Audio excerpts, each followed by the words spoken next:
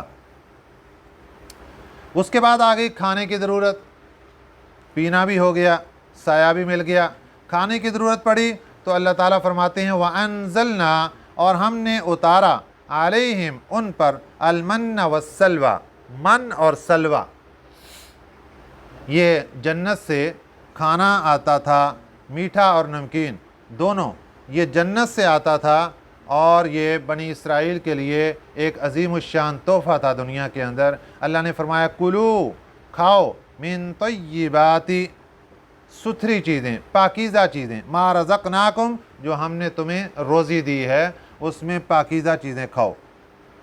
وما ظلمونا ولیکن کانوا انفسہم یظلمون، ہم نے ظلم نہیں کیا ان پر، ولیکن کانوا، لیکن وہ تھے، انفسہم، اپنے اوپر، یظلمون، ظلم کرتے، وہ اپنا نقصان خود کرتے تھے۔ ہم نے نعمت دی من اور سلوہ کی، لیکن انہوں نے اپنے اوپر خود ظلم کر لیا۔ اب اس کے بعد اس وادی میں رہتے ہوئے انہوں نے کہا جی کہ ہم کسی بستی میں جا کر رہنا چاہتے ہیں، یہ تو بالکل صحرا ہے، یہ کھلا میدان ہے۔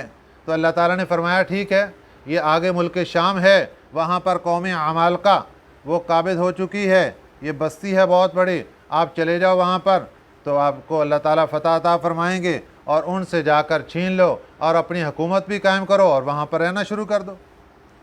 وَإِذَا قِيلَ لَهُمُ اسْكُنُوا، اور جب کہا گیا ان کو اسکنوا، رہائش اختیار کرو، هَذِهِ الْقَرْيَةِ، اس بستی میں، وَكُلُوا مِنْهَا، اور کھاؤ اس سے، حَيْثُ شِئْتُمْ، جہاں سے تم چاہو، وَقُولُوا، اور کہو، حِطَّةٌ، حِطَّةٌ کا معنی ہے مغفرت، کہ اللہ تعالیٰ سے اپنی ذات کے لیے، اپنے لیے مغفرت مانگو۔ جب قوم عمالقہ کی طرف ان کو جہاد کا حکم دیا گیا تو یہ انہوں نے کہہ دیا کہ ہم تو جا کر نہیں لڑ سکتے کیونکہ بہت طاقتور قوم ہے، لہذا فَاذْهَبْ أَنْتَ وَرَبُّكَ فَقَاتِلَا، آپ چلے جائیے اور آپ کا رب چلا جائے وہاں جا کر لڑے، إِنَّا هَاهُنَا قَاعِدُونَ، ہم تو یہاں بیٹھے ہیں، ہم نہیں لڑیں گے جا کر، ہمیں ڈر لگتا ہے ہمیں مار دیں گے وہ۔ تو اللہ تعالیٰ نے اس کے بعد ان کو پکڑا اور وہاں پر ان کو یہیں پر بند کر دیا۔ پھر حضرت موسیٰ علیہ السلام کی وفات ہو گئی، حضرت ہارون علیہ السلام کی وفات ہو گئی، اور اس کے بعد پھر اللہ تعالیٰ نے حضرت یوشع علیہ السلام کو نبی بنا دیا۔ اب انہوں نے درخواست کی تو اللہ تعالیٰ نے فرمایا ٹھیک ہے، یہاں سے نکلو اور اس بستی میں داخل ہو جاؤ۔ یہ کوئی خاص بستی تھی۔ وَإِذَا قِيلَ لَهُمُ اسْكُنُوا، جب کہا گیا ان کو اسکنوا، رہائش اختیار کرو، هَذِهِ الْقَرْيَةِ، اس بستی میں، اس شہر میں، وَكُلُوا مِنْهَا حَيْثُ شِئْتُمْ، اور کھاؤ اس سے جہاں سے تم چاہو۔ تو جب بنی اسرائیل نے حضرت وہاں پہ اپنے نبی سے یہ درخواست کی کہ ہم من اور سلوہ کھا کر تھک گئے ہیں، اب ہمارے لیے کوئی سبزیاں ہوں اور کھانے پینے کی چیزیں ہوں جن کو ہم خود اگائیں، تو ان کو کہا ٹھیک ہے، یہ اس بستی میں داخل ہو جاؤ اور جو چاہو کھاؤ، تم اپنی مرضی سے اگاؤ اور کھاؤ۔ اور اس میں طریقہ یہ ہوگا کہ داخل ہوتے وقت وَقُولُوا حِطَّةٌ، اور کہو اپنی زبان سے حِطَّةٌ حِطَّةٌ، حِطَّةٌ کا معنی ہے اے اللہ ہمیں بخش دے، ہمیں بخش دے، ہمیں بخش دے، یعنی بخشش کا اظہار کرتے ہوئے اور اپنی زبان سے استغفار اور اپنی زبان سے عاجزی اور انکساری کا اظہار کرتے ہوئے داخل ہو جاؤ۔ وَادْخُلُوا الْبَابَ، اور دوسری شرط یہ ہے کہ دروازے سے داخل ہونا ہے، اور ایک شرط یہ ہے کہ سجداً، سجدے کی حالت میں داخل ہونا ہے۔ نغفر لکم، اور اس کا فائدہ یہ ہوگا کہ نغفر لکم، ہم بخش دیں گے تمہیں، خطیئاتکم، تمہاری غلطیاں، ہم تمہاری غلطیاں، تمہارے گناہوں کو معاف کر دیں گے۔ سنزید المحسنین، ان قریب ہم زیادہ دیں گے نیکی کرنے والوں کو۔ یہ تم جب کرو گے تو اس کا فائدہ یہ ہوگا کہ ہم تمہارے پچھلے گناہوں کو بھی معاف کر دیں گے اور تمہیں اور زیادہ عطا فرمائیں گے۔ اب اس کے بعد کیا ہوا؟ فَبَدَّلَ الَّذِينَ ظَلَمُوا، پھر تبدیل کر دیا ان ظالموں نے، منہم، جو ان میں تھے، ان میں کچھ ظالم قسم کے لوگ تھے جنہوں نے ان الفاظ کو تبدیل کر دیا، قولاً اس بات کو، غیر الذی قیل لہم علاوہ اس بات کے جو ان کو کہا گیا تھا۔ ان کو کہا گیا تھا کہ آپ نے حتتن حتتن کہتے ہوئے داخل ہونا ہے، اور وہ کہنے لگے حنتتن حنتتن حنتتن۔ حنتتن کا معنی ہے گندم، کھانے پینے کی چیز، روٹی روٹی سالن روٹی سالن۔ اب یہ نعرے مارتے جا رہے ہیں، ان کو کہا تھا کہ معافی مانگتے جانا ہے، اور یہ روٹی سالن کا نعرے لگاتے جا رہے ہیں۔ اور دوسرا ان کو کہا تھا کہ دروازے سے داخل ہونا ہے، اور وہ دوسری پیچھے کی طرف سے داخل ہو گئے۔ اور تیسرا ان کو کہا تھا سجدن سجدے کی حالت میں داخل ہونا ہے، اور یہ زمین کے اوپر گھسٹتے ہوئے، سرین کے بل گھسٹتے ہوئے وہاں سے داخل ہو گئے۔ تو اللہ تعالیٰ بہت ناراض ہوئے، اس لیے اللہ نے فرمایا فَبَدَّلَ الَّذِينَ ظَلَمُوا، پھر تبدیل کر دیا ان ظالموں نے، منہم جو ان میں تھے، قولاً اس بات کو، غیر الذی قیل لہم علاوہ اس بات کے جو ان کو کہی گئی تھی۔ فَأَرْسَلْنَا، اللہ نے ناراض ہو کر کیا کیا، فَأَرْسَلْنَا پھر ہم نے بھیجا، علیہم ان پر، رجزاً ایک عذاب، من السماء آسمان سے، بما كانوا یظلمون ان کی ظلم کی بنا پر، ان کی شرارت کی بنا پر، جو انہوں نے شرارت کر دی تھی اس کی بنا پر اللہ تعالیٰ نے ایک عذاب آسمان سے بھیجا۔ اور وہ عذاب کیا تھا؟ وہ طاعون کی بیماری تھی۔ وہ طاعون کی بیماری اللہ تعالیٰ نے ان پر بھیج دی، اور جس کی بنا پر اللہ تعالیٰ نے پوری قوم کو ہلاک اور برباد کر دیا۔ جو اس کے اندر موجود تھے اس گناہ کے اندر، تو ان کو اللہ تعالیٰ نے، اس گروہ کو، وہ کتنے ہزاروں پر مشتمل تھا، ان کو اللہ تعالیٰ نے طاعون کی بیماری کے اندر پکڑا اور ہلاک کر دیا۔ اب ان آیات سے اللہ تعالیٰ نے ہمیں بھی بہت سے اسباق دیے۔ ایک سبق تو اللہ تعالیٰ نے یہ دیا کہ کبھی اگر میری طرف سے حکم ہو جائے اور تمہیں زندگی کے اندر تنگی محسوس ہونے لگے کہ یہ ہمیں تنگی کا حکم دیا جا رہا ہے، تو مت سمجھنا تنگی۔ جس طرح بنی اسرائیل کو اللہ تعالیٰ نے وادی طی، صحرائے سینا میں ٹھہرنے کا حکم دیا، تو ان کو تنگی محسوس ہوئی، لیکن اللہ تعالیٰ نے ان کو تنگ نہیں ہونے دیا، بلکہ ہر قسم کی غیبی نعمتیں اللہ تعالیٰ نے ان کے اوپر لا کر کھڑی کر دیں۔ یہاں تک کہ جب رات کو ان کو روشنی کی ضرورت پڑتی تو اللہ تعالیٰ کی طرف سے ایک بہت بڑے مینارے ان کے چوک و چراہے کے اندر آ کر کھڑے کر دیے جاتے، ٹیوب لائٹوں کی طرح، اور وہ پورے کی پوری بستیوں کو روشن کر دیا کرتے تھے۔ تو اللہ تعالیٰ کے انعامات انسان پر یوں آتے ہیں، صرف حکم کیا ہے، ہمیں کیا اجازت ہے کہ ہم اللہ اور اس کے رسول صلی اللہ علیہ وسلم کی فرما برداری کو اپنے سر پر رکھیں۔ اس میں اگر کبھی ہمارے راستے کے اندر ہمیں تنگی محسوس ہو، وہ تنگی نہیں ہوگی، اللہ اس کے لیے راستے کھول دیں گے، اللہ اس کے لیے اسباب بھی مہیا کریں گے۔ صرف ہمیں پکے دل کے ساتھ، درد دل کے ساتھ اس راستے کو اپنانا ہوگا۔ اور دوسرا، آخر میں اللہ تعالیٰ نے اس بات کے اوپر تنبیہ کر دی کہ دیکھو، ان بنی اسرائیل کی جماعت میں ایک گروہ نے ہماری نافرمانی کی، جب نافرمانی کی تو ہم نے پکڑ لیا، پھر ایک وبا ان پر طاعون کی صورت میں مسلط کر دی، اور ان کو ہلاک برباد کر کے رکھ دیا۔ اس لیے عافیت اسی میں ہے کہ اللہ اور اس کے رسول صلی اللہ علیہ وسلم کی طرف سے جو حکم ملے اس کو قبول کر لیا جائے، اس کو سینے سے لگا لیا جائے، اس کو اپنی آنکھوں کے ساتھ لگا لیا جائے، اور اسی میں ہی اپنی خیر اور بھلائی سمجھی جائے۔ اللہ تعالی ہمیں اس پر عمل کرنے کی توفیق عطا فرمائے، آمین۔ وما علینا الا البلاغ المبین۔